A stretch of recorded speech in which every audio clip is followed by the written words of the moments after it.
Halo, assalamualaikum warahmatullahi wabarakatuh. Halo anak-anak Umi, apa kabarnya? Terutama anak-anak Umi yang spesial di kelas 7B, yang semuanya dari ujung kaki sampai ujung rambut cantik-cantik semua, ya kan? Apa kabarnya? Semoga sehat selalu. Selama kita belajar di rumah, selama kita lockdown, jangan lupa jaga kesehatannya masing-masing dengan makan makanan yang bergizi, cuci tangan dengan sabun, istirahat yang cukup, dan satu lagi yang terpenting, pertebal iman dan takwa kita kepada Allah Subhanahu wa Ta'ala.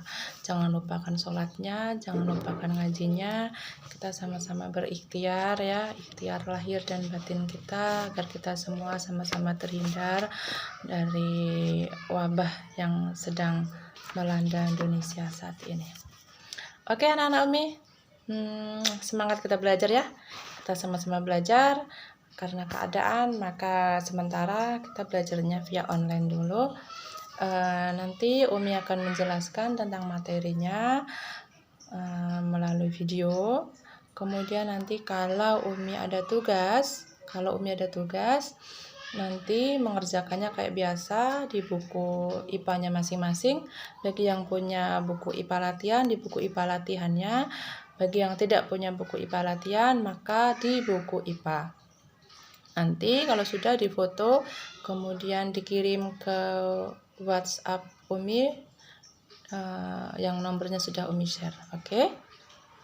Oh ya, kalau ada pertanyaan, ada yang belum jelas, boleh WA, boleh japri Umi ya.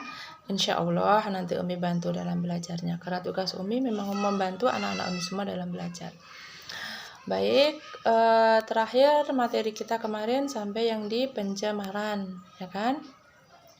Waktu itu Umi menjelaskan sedikit dan kalian juga sudah mencatat, meringkas tentang pencemaran. Itu untuk belajar materi MIT kita waktu itu, ya kan? Oke, Umi ulangi lagi. Umi ulang kembali, pencemaran itu ada 3. Yang pertama ada pencemaran air. Pencemaran air itu limbahnya berupa limbah zat cair, misalnya limbah rumah tangga, limbah dari kamar mandi kita, kemudian limbah dari bahan-bahan kimia yang sudah tidak terpakai, yang dia berupa cair, berwujud cair, maaf. Yang kedua, itu ada pencemaran udara. Pencemaran udara ini berarti dia bentuknya berupa gas. Bisa dia itu berasal dari asap kendaraan bermotor, bisa juga dari asap pabrik, ya. Yang ketiga ada pencemaran tanah. Jadi segala ekstrak, segala substrat, segala bentuk, segala benda yang dia berupa benda padat itu merupakan pencemaran tanah. Seperti misalnya plastik. Ketika kita bicara plastik, apakah plastik itu bisa diuraikan? Tidak, ya kan? Meskipun dia dibakar, itu tidak akan bisa hilang. Ditimbun apalagi tidak akan menyelesaikan permasalahan dari masalah sampah, terutama pencemaran tanah. Karena pencemaran tanah ini dia yang jenisnya atau bentuknya itu paling banyak. Bayangkan saja setiap hari kita menggunakan bahan-bahan produk-produk yang itu dapat menghasilkan sampah. Tetapi bagaimana apabila kita tidak bisa mengolahnya? Kita tidak bisa mengatasinya, ya. Oke, Umi di sini mau menjelaskan tentang cara-cara menjaga lingkungan dari pencemaran. Cara-cara menjaga lingkungan dari pencemaran. Oke, istilah yang sering kita dengar, istilah yang sering kita kenal itu ada 3R, 3R ya, 3R. Yang pertama itu adalah reduce. Reduce itu artinya mengurangi. Jadi langkah-langkah kita untuk menjaga keseimbangan lingkungan itu dengan mengurangi sampah. Ingat, reduce itu mengurangi sampah. Contohnya, kita mengurangi bahan sekali pakai. Botol minum, gelas minum mineral misalnya, itu sekali minum kita buang, Nah, itu caranya kita dengan menguranginya, kita memakai botol minum yang familiar di kita misalnya kita menggunakan Tupperware dengan mengisi ulang air putih. Jadi itu akan mengurangi sampah berupa plastik botol minum. Kemudian mengurangi belanja baju-baju. Nah, ini yang biasanya susah ya kan. Kita masih punya baju banyak, tetapi kita cenderung untuk sering beli dan beli lagi. Nah, cobalah kita mengurangi pembelian baju. Bagaimana Mi kalau misalnya kepingin sekali, padahal di rumah masih banyak bajunya, ya kita sumbangin. Menguranginya seperti itu, kita sumbangkan, kita kasihkan kepada yang layak pakai ya, pada yang lebih membutuhkan. Itu bisa mengurangi sampah di lemari misalnya. Terus Umi punya lagi misalnya, Umi tidak menyebutkan merek, tapi Umi hanya memberikan contoh. Misalnya ini sampo 1, 2, 3. Ketika Umi atau anak-anak mau keramas, nih, satu sampah buang, keramas lagi, sampah lagi buang lagi. Apakah sampahnya cepat menumpuk? Iya, tentunya. Bagaimana cara kita mengurangi kemasan saset? Oke, misalnya kita kurangi. Kita belinya yang dalam bentuk seperti ini, yang udah botolan. Yang udah botol ya. Jadi ini, bayangkan saja kalau misalnya kita dalam saset, dalam sebulan, kita udah numpuk berapa sampah plastik dibandingkan dengan kita menggunakan yang kemasan besar, kemasan isi ulang. Jadi ini mengurangi. Atau sekarang yang lagi booming sabun cuci tangan itu usahakan kita menggunakan sabun cair, sabun cuci tangan yang dia kemasan isi ulang anak-anak Umi. Kalau dia isi ulang kan bisa mengurangi sampah kita. Kemudian ketika mencetak ngeprint misalnya, mengurangi sampah kertasnya, kita bisa ngeprintnya itu bolak-balik. Jadi jangan cuma satu lembar ya. Jadi bolak-balik. Kan akan menghemat tuh, harusnya 20 lembar kertas menjadi 10 lembar saja.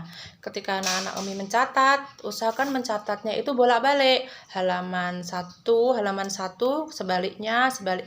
Jangan langsung halaman 1, lanjut lagi. Nah, itu kan boros, kita nggak bisa mengurangi. Nah, mulailah kita itu menulisnya dengan cara bolak-balik ya nak ya.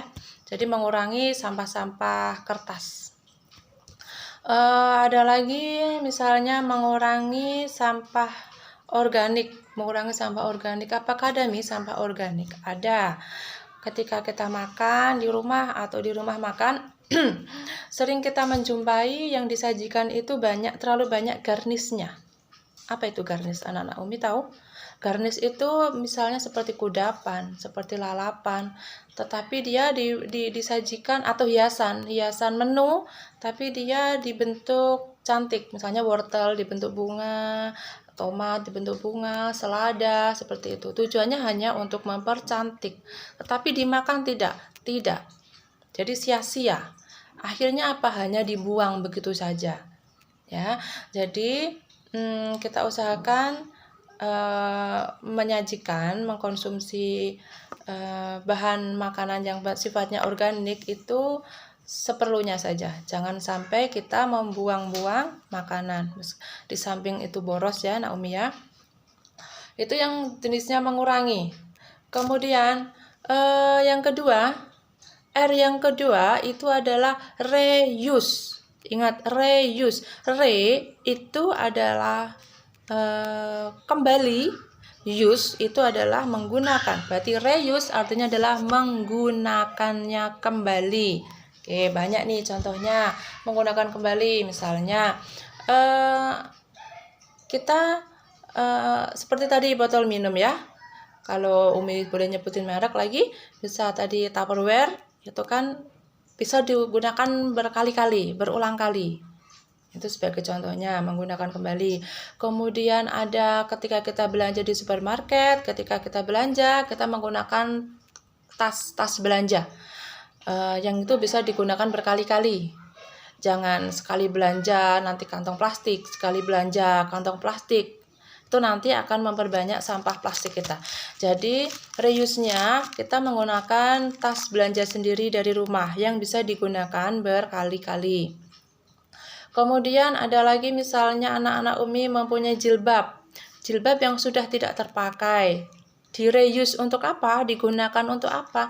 Karena sudah nggak dipakai, misalnya bisa digunakan untuk taplak meja, kemudian untuk sapu tangan, untuk membersihkan tangan kita ketika di rumah, atau misalnya kalau bundanya di rumah tukang jahit, jilbab yang sudah tidak terpakai bisa digunakan lagi sebagai bahan pelapis baju, puring kayak gitu. Kemudian ada botol kaca. Botol-botol kaca bekas minuman itu bisa kita pakai sebagai vas bunga. Misalnya lagi Umi punya ini kaleng ya, misalnya punya kaleng seperti ini, jangan ini enggak Umi langsung buang. Ini Umi bisa gunakan untuk celengan, untuk menyimpan uang receh, jadi tidak sia-sia. Kemudian ada lagi kaleng biskuit. Ketika lebaran kan banyak itu kaleng biskuit. Kaleng biskuitnya kita pakai sebagai pot bunga. Jadi untuk menanam bunga, menanam tanaman. Jadi jangan langsung dibuang. Bisa digunakan kembali yang lebih bermanfaat. Plastik minyak goreng misalnya itu bisa diisi tanah untuk pot bunga juga. Ya, jadi reuse itu adalah menggunakannya kembali. R yang ketiga itu adalah recycle. Recycle itu adalah mendaur ulang produk. Mendaur ulang. Beda ya, kalau reuse tadi menggunakan kembali, kalau recycle itu adalah mendaur ulangnya. Misalnya sampah-sampah organik. Sampah-sampah organik dari rumah tangga kita itu kita daur ulang menjadi pupuk kompos. Kemudian sampah-sampah dari plastik tadi, sampah dari plastik, gelas-gelas air mineral itu kita buat hiasan meja, kita buat kerajinan, kita buat hasil karya. Kemudian kertas yang tidak terpakai, biasanya kan ada tukang butut yang dia mencari kertas-kertas. Akan dikemanakan dia? Oh, dia akan diolah kembali. Dia akan diolah kembali dari kertas bekas itu bisa diolah menjadi kertas tisu, bisa nanti diolah menjadi papan untuk menaruh telur, kemudian untuk kertas buram, kemudian untuk kertas koran, untuk kardus ya, dia didaur ulang. Kemudian serbuk gergaji, kalau tukang kayu ya, serbuknya itu bisa dibuat menjadi papan triplek. Papan triplek itu dari serbuk kayu. Misalnya Umi punya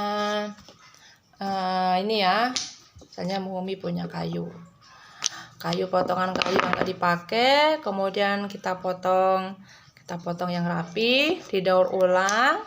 Bisa jadi apa ini? Jadi balok-balok kayak gini ya kan. Bisa jadi mainan, bisa jadi alat peraga matematika, bisa jadi balok-balok untuk mainan ya kan.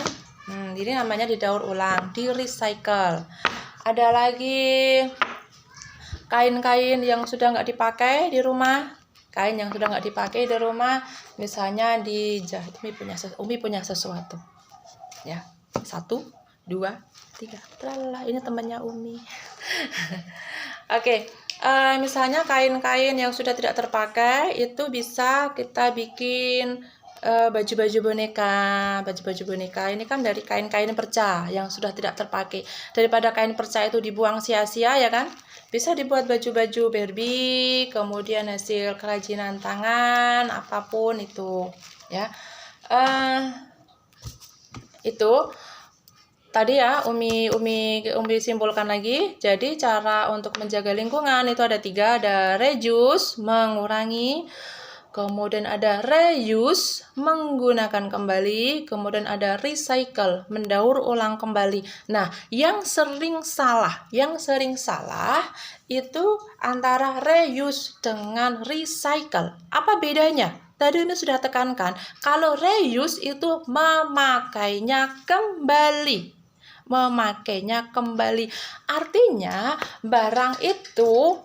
barang ini langsung ketika isinya habis langsung Umi pakai lagi untuk menaruh uang receh ya, untuk celengan, menggunakannya kembali secara langsung. Itu kalau reuse, tanpa diolah dulu. Kalau recycle itu dia dipakai lagi tetapi dengan cara diolah, dengan cara didaur ulang, dikerjakan dulu, diolah dulu. Tadi ini dari kain perca, apakah kain perca itu langsung ditempelkan di Barbie? Tidak ya kan? Kain perca itu diolah dulu, dijahit dulu. Kain perca dijahit dulu. Jadi baju boneka Barbie misalnya, itu recycle. Tetapi ketika ada punya tadi jilbab tidak terpakai, langsung dipakai untuk taplak meja, berarti dia reuse. Kaleng biskuit untuk pot bunga berarti dia reuse. Jilbab anak Umi dipotong-potong kemudian dijadikan boneka Barbie lagi, itu namanya recycle. Tahu kan bedanya? Gini, sama-sama dari jilbab ya, jilbab yang sudah tidak terpakai. Umi ulangi lagi, jilbab yang tidak terpakai langsung digunakan untuk taplak meja, berarti dia reuse, digunakan lagi. Tetapi kalau jilbabnya itu kita olah, kita jahit, menjadi bahan pelapis baju, menjadi baju-baju Barbie, itu namanya recycle. Kenapa? Karena diolah terlebih dahulu, didaur ulang. Paham anak Umi? Itu ya, bedanya reuse dengan recycle. Kalau reuse itu langsung digunakan kembali, kalau recycle itu didaur ulang, ada prosesnya. Paham anak Umi? Insya Allah semoga paham ya dengan penjelasan Umi yang sedikit. Kemudian biasanya kan gitu, kalau Umi habis menjelaskan, Umi kasih tugas. Oke, tugasnya dari Umi kayak biasanya silahkan kalian membuat contoh 1, 2, 3, berapa ya? 3? Enggak ya? Umi kasih tugas kalian membuat contohnya 10 contoh. Jadi gini, cara menjaga lingkungan dari pencemaran. Reduce nomor 1, 2, 3 dan seterusnya sampai 10. B. Recycle 1, 2, 3 dan seterusnya sampai 10. C. Reuse 1, 2, 3 sampai seterusnya sampai nomor 10. Jadi masing-masing poin nyebutinya 10-10. Ingat, selain contoh dari Umi tadi. Oke, anak-anak silakan kreatif, silakan searching dari internet, silakan baca-baca buku, silakan minta bantuan Ami, Ubi, abangnya, kakaknya di rumah boleh. Silakan kalian berselancar sendiri, berimajinasi sendiri, mengeksplor pengetahuannya masing-masing. Bagaimana caranya untuk menjaga lingkungan dari sampah, ya. Nanti hasil kerjanya kalian foto, dikirimkan melalui Wapri Umi dengan nomor yang sudah Umi share. Jangan lupa bagian atasnya atau bagian bawahnya itu kalian beri nama biar nanti Umi gampang koreksinya, ya. Nanti tugas-tugasnya Umi yang sudah anak-anak kumpulkan ke Umi, nanti Umi koreksi dari fotonya itu, makanya fotonya yang jelas ya. Kemudian Umi Pontennya, insya Allah nanti kalau kita sudah ada kesempatan, kalau kita sudah masuk kembali, mulai aktif kembali, nanti tugas-tugasnya itu akan Umi Ponten satu persatu ya nak ya. Gini tadi untuk format tugasnya kayak gini ya. Misalnya, oh ya, nanti Umi fotokan aja ya. Untuk ini, yang A reuse buat 10, yang B recycle buat 10, yang C reuse buat 10. Ya, anak-anak Umi, paham anak-anak Umi untuk pelajaran hari ini? Insya Allah, semoga dimengerti anak Umi ya. Demikian tugas dari Umi dan pembelajaran kita hari ini. Ada kurang dan lebihnya Umi Suci minta maaf. Kalau ada yang belum jelas, kalau ada yang belum paham, silahkan sharing sama Umi langsung, tidak masalah, asal dikasih nama. Karena biasanya kalau yang nggak ada namanya, Umi nggak tanda ini siapa. Oke? Oke anak Umi, sampai ketemu lagi di materi pelajaran kita selanjutnya. Jangan lupa Umi tunggu tugas-tugasnya agar Umi bisa tetap memberikan nilai sama kalian. Oke, jaga kesehatan, jangan lupa beribadah di rumah, jangan lupa sholatnya, jangan lupa ngajinya. Oke anak Umi, sampai ketemu lagi. Assalamualaikum warahmatullahi wabarakatuh.